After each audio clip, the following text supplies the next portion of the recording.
Well, there we go. There's a finished product from your good old Stepcraft. See the outside line here? It cut right in through there.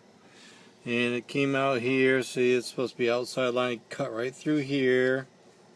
So now you don't have an outside line holding it together.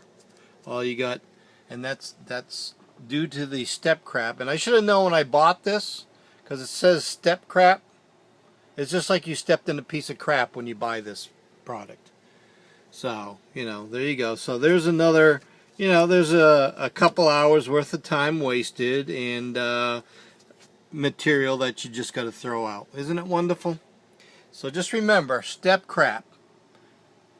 If you feel like you need to step in a piece of crap, then you should buy this machine. Because this is the kind of quality that you can get out of your step crap machine. Isn't that nice? That's just beautiful.